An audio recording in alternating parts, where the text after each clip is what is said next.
Here we are, Andreas. Drink this. I do not know why you should make this fuss over me, Dr. Watson. Anyone would think that I am seriously ill. Oh, well, you're not. But you might be if you don't take care of yourself.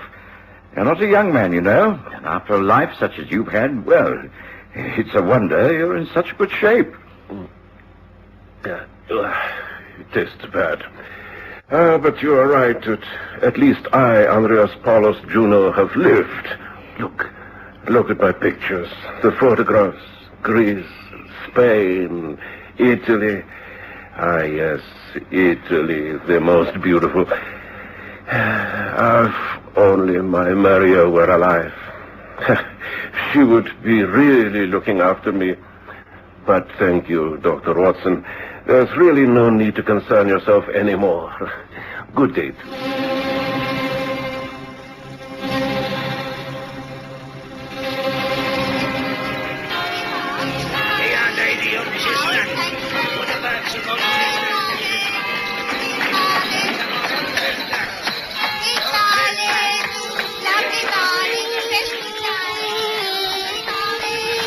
We present the Stories of Sherlock Holmes.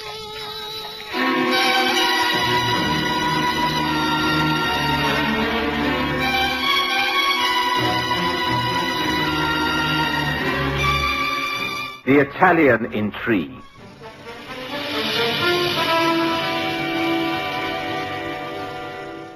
Sherlock Holmes was never a man to believe in luck or in coincidence. As a medical man, I suppose I should have been equally scientific, but my long travels in the East, mixing with strange fakirs and mystics, had left me with a form of ingrained superstition. I became aware of this once again in the summer of 1891, when I attended one of my most colorful patients in his small detached house in Moorfields. Andreas Juno was a wonderful man, filled with a zest for living at every moment. He'd married an Italian girl, Maria, and they had one son, Rico. They were supremely happy. Later, tragedy had struck. Maria had been killed in a riding accident. Andreas showed his courage then by the way he forged ahead, heartbroken but strong. These thoughts had been uppermost in my mind as I drove back to Baker Street. And somehow, I wasn't surprised to find a well-dressed, foreign-looking woman outside our home. Scusatemi. Please, but this is the house of Mr. Sherlock Holmes? That is correct.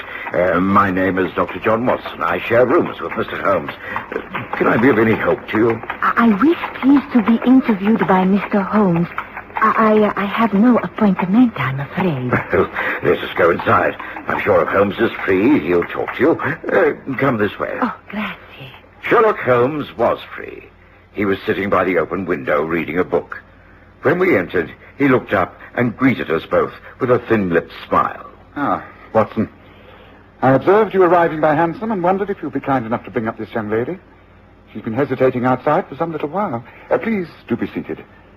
I observe that you have traveled a long way. I'm very flattered. You are an Italian? You come from Naples, perhaps? And you are not familiar with our English currency. You had difficulty paying the cabbie. That is quite correct, Mr. Holmes. Although how you can tell at just a glance, I really do not understand. Oh, it's really quite simple. Please, do be seated. Your very appearance says that you are not English. There's always a style about continental women that shines in our drab London streets. You're wearing a locket round your neck, which is unmistakably Italian. I think, if my memory serves me correctly, it is the charm of Naples.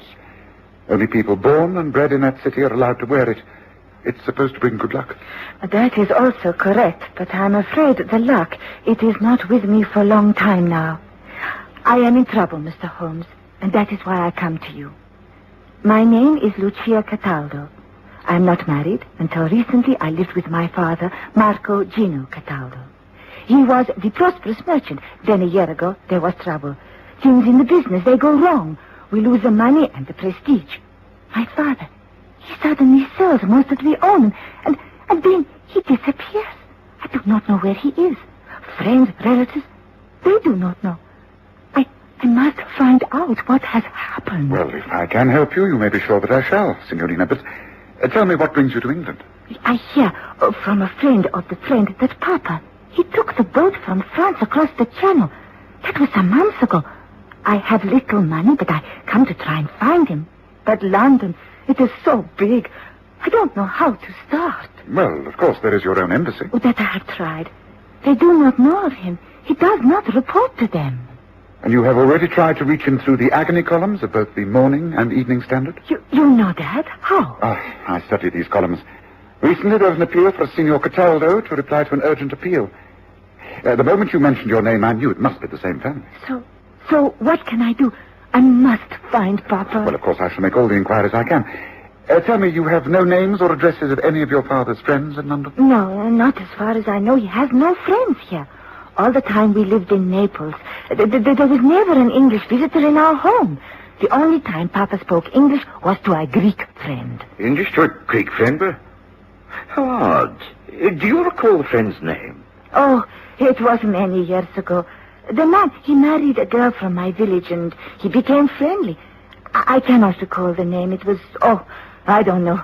My friend's name was Maria Goldini. Maria Goldini? She married this man who was much older than herself. Well, it could have been Juno. Could it be Andreas Paulus Juno? Un momento. You know, Dr. Watson, I think that was it. I cannot be certain. It's so many years ago, but it might have been. Well, come now, Watson. What magic trick are you about to perform now? An Italian rabbit out of a hat? Not exactly, but by the wildest coincidence, I've just returned from administering to a patient. He's an elderly Greek gentleman, Andrea Paolo Juno. He married this Italian girl when he was middle-aged. I have a strong feeling that it must be the same man. Oh, well, now, that is something to go on. Dr. Watson, even if this does not lead us to Papa, if this is the same man, then please, can you not take me to him? I should greatly like to meet him again. Oh, of course I will. Andreas is not desperately ill, but I can always find an excuse to call in upon him. I shall be busy with other patients for the rest of the day, but tomorrow morning, perhaps. Oh, grazie. That I can agree to. Good. Now, where are you staying at the moment? In the Garibaldi Hotel in Albion Street. Marble Arch. It's quite convenient. Shall I pick you up there at, say, at 9 o'clock tomorrow morning? Oh, that will be most convenient. Oh, thank you very much. I will take up no more time, Mr. Holmes, but I do hope that we shall meet again soon. I do most sincerely hope that we find your father. Good day to you, Signorina Cataldo. Okay. I saw Lucia Cataldo downstairs and into a hansom cab. When I returned, Holmes was seated at his desk, one of his innumerable research folios open in front of him. I do not seem to find what I'm looking for, Watson. Might I ask what it is? The name Cataldo, it has a definite ring about it. I thought when I saw the agony columns the other day that it was to do with a criminal element associated with Palermo in Sicily, the treacherous organization known as the Mafia. You're not suggesting that Lucia Cataldo's family are criminals, are you, Holmes? I didn't say that, but ask yourself one thing, Watson. Why has this man uprooted from Naples and come to England? And without explaining the reason to his only daughter? It's the act of a desperate man, a man afraid for his life. You mean he's been hounded out of his own country and is hiding over here? He doesn't want to acknowledge the fact, not even to his own daughter. Yes, exactly. He might even think the advertisements appealing to him in the newspapers are a trick to get him to reveal his whereabouts. I see, and I don't fancy our chances of tracing him. Oh, I wouldn't be as pessimistic as that. Follow up on the visit to your Greek friend in the morning, but keep your eyes and ears open, Watson. There could be a great deal more behind this than first appears. The rest of that day passed uneventfully enough. The next morning dawned bright and clear, and Lucia Cataldo was waiting for me at her hotel. She spoke little on our drive up to Moorfields. It was clear that she was extremely worried. But when we were shown into Andreas Juno's house, it was Rico, his son, who welcomed us. Ah, Dr. Watson. How pleased I am that you're called. Father was taken quite bad during the night. I was wondering how to get in touch with you. Do come in. Oh, allow me to introduce you. This is Lucia Cataldo. She believes that her father and your own were friends many years ago in Italy. I'm very pleased to meet you, Signora. And are you? It was lucky that I called here yesterday afternoon. As you know, my job takes me all over the country, Doctor. I'm rarely home more than a few nights every month. Will you please follow me? Well, what appears to be wrong with your father, Rico? Oh, he has the pains in the chest and can't breathe very well. I gave him some of the medicine you left yesterday, but he didn't sleep at all. If I didn't know him better, I would think he was imagining it all. He seems to be worried about something, quite unlike him. In here. Dr. Watson to see you, Father, and also a friend from Italy. Italy? A friend from Italy? I am Lucia Cataldo. I wondered if you were the friend who used to visit my father, Marco, in Napoli. Lucia, I cannot pretend. Oh, si. Oh, but what are you doing here? I think before you start to explain, Signora, I must attend to this gentleman. Would you mind? Rico, please, now that the Signora knows your old friends, won't you take care of her until I've examined your father? No need. I'm all right. You are not all right. You're clearly in great distress. I must take your temperature and listen to that chest of yours. Do as the doctor says, Father. Come, Lucia. I may call you that, Meta. Come this way. Now, let's get one thing clear. If I have any more of this nonsense, I shall have you removed to a hospital. You won't like that, so you'd better do exactly as you're told. Now, open your mouth and don't talk. I gave Andreas another thorough examination. His condition was much the same as it had been the day before. I could detect no marked deterioration. All I could do was leave more medications and order him to take a complete rest. Then I allowed Lucia Cataldo back into the room and left them together. So you see, Signor Juno, I must find my father. I must know what all this means. You are the only person I know in England who may have heard from him. Ti prego, have you seen him? Has he been in touch with you? Tell me. My dear, my heart, it bleeds for you, but from the little I know, I can only advise one thing. Go back to your own country. Cease this search for your papa. It is a hard thing for me to say, but if you stay here, continue to ask the questions, you will only make things far worse. Go, while there's a chance. Go, leave now. Leave me in this house and never come back. Understand? Never. Lucia Cataldo was with Andreas for only about 20 minutes. When she came out of his room, she was pale and trembling. She refused to talk about their conversation and begged me to go about my daily business. I was reluctant to do this, but when Rico Juno said he would take her back to her hotel, I was forced to agree. We said we'd keep in touch, and I assured Rico that I would call upon his father within 2 days, and that I was available on the telephone should he want me before then. The next afternoon, just as I got back to my surgery... Call for Dr. John Watson. Watson speaking. Hold the line, Dr. Watson. You're going through. Hello? Hello, Dr. Watson. This is Rico Juno speaking. Oh, good afternoon, Rico. What is it? Anything wrong? Yes, there certainly is. It's father. He's been attacked. I went to my office this morning, and when I returned about noon, I found him lying on the floor of the sitting room. Someone must have got in and beaten him up. He's in a bad way. Gracious, where is he now? In the Moorfields General Hospital. They say he'll be all right, but it's very worrying. Oh, I'll get over there as soon as I can, Rico. Thank you for letting me know. Now, try not to worry, and I'll be in touch with you later. Thank you. Goodbye. Goodbye. It was later that afternoon before I managed to get across to the hospital. I was allowed to see Andreas because I was his doctor, but I knew that it was useless to question him at any length. He was extremely badly beaten, and although no bones were broken, there was obvious concussion. And a lot that he said didn't make sense. Don't get away. No right to be here. Well, won't tell you a thing. Where am I? Andreas, this is Watson. Can you understand me? Now, I am here. You be all right. Just try to lie quiet. Dr. Watson, yes. Not made a very good job of this, have I? You've been attacked. Can you tell me how it happened? Broke in. 2 men. I don't know them. They asked questions. I didn't understand. I told them to get away. Get away. No right in here. Won't tell you.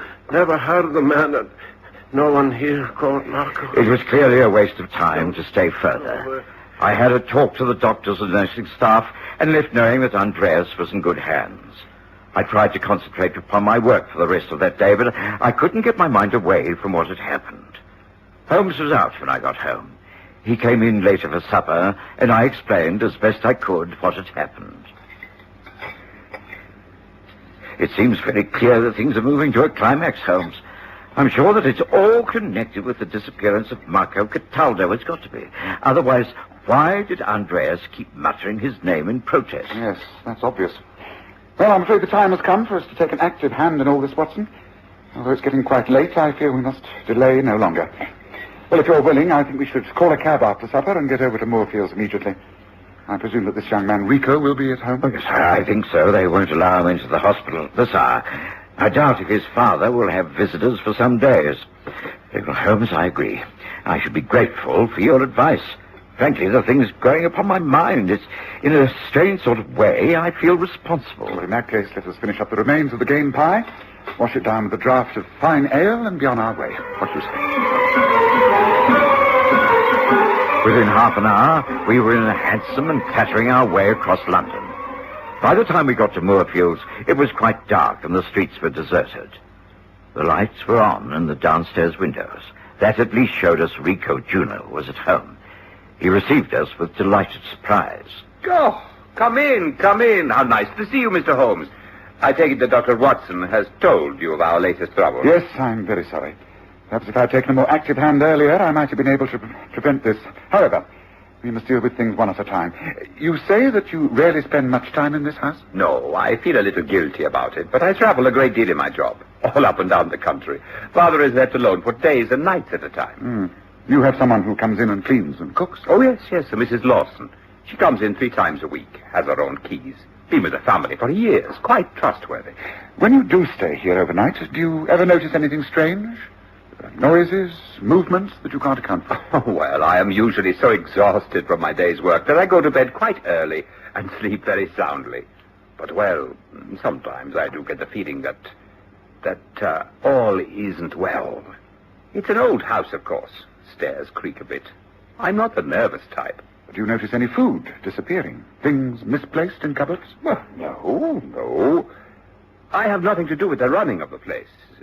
Why? Well, why do you ask? I ask because I am sure that you are not living here alone, and neither is your father. What do you mean? You have a lodger, an unpaying guest. He's here in this house at this very moment. Mr. Holmes, what are you talking about? Do you mean... Oh, no, you don't think that Lucia's father is staying here under this roof? It would seem to me to be the most likely solution. But that's impossible. There are only 2 rooms upstairs, father's and mine. There is an old box room. An attic, I presume? Yes, but no one could live up there. You can't be sure. There's only a couple of foot of space between the ceiling and the tiles. It is impossible. Nonetheless, I think we must investigate, and I think we must handle this very gently. Now, come, take me to the top of the house and let us take a look at this attic. Lead the way, please, Rico. Ah, yes. You see, there is the hatch to the attic. A small plank of wood about 3 feet square. And here, see the top of the stairs? If one stood on the rail at the top landing, one could easily reach the hatch, remove it, and pull oneself up. Yes, and look, you see marks upon the rail here. Yes, that is exactly what has happened. Now, give me a hand, Watson. I'm going up. But this is ridiculous. There is nothing up there. No one could exist up there. Careful, Holmes. Yes.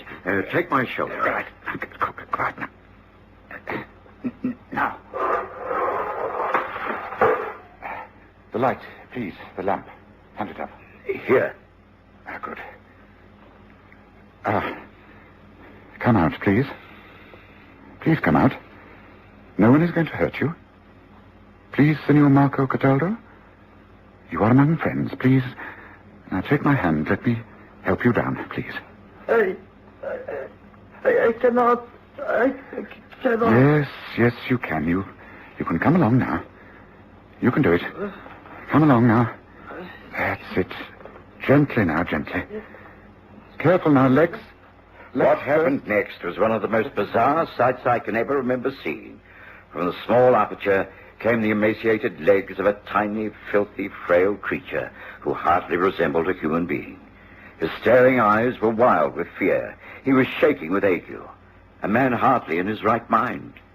Holmes handled him like a child. Soon we were back downstairs. Drinks were poured, and Marco Cataldo was persuaded to sip a small brandy.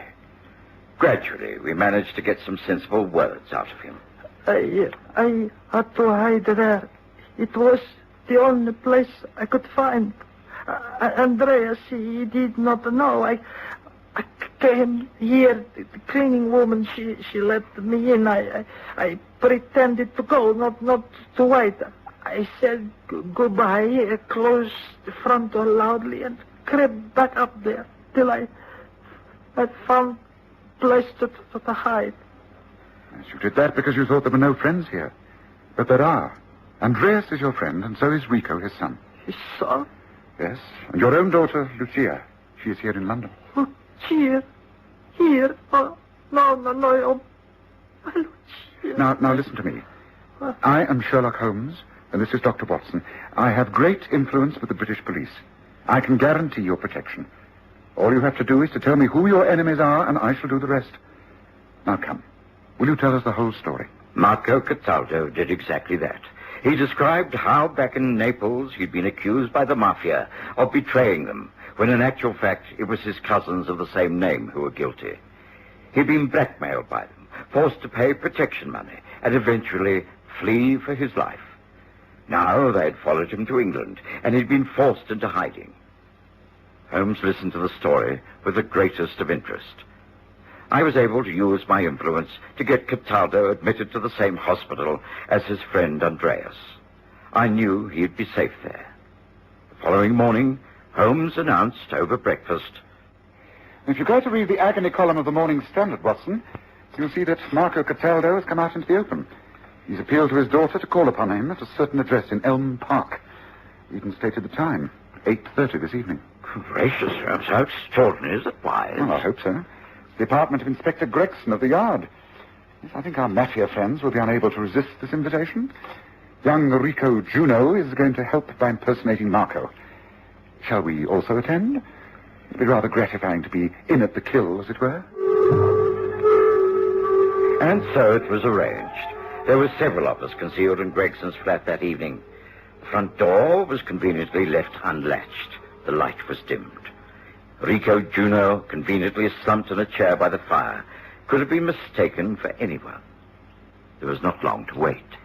Leave all this to me. This time we shall not fail. See, it must be over and finished. Hey, there, by the fire. It is him. So, Marco, you think you're kind of scared, eh? No, not our vengeance. This time you die before you can tell the truth. You die swiftly with the knife in your throat.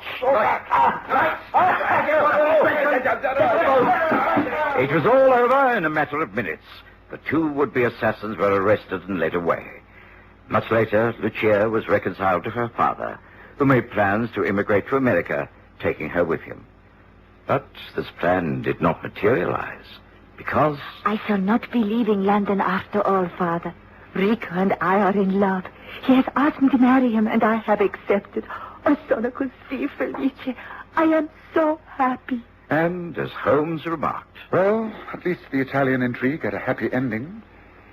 Not all our cases do they, Watson?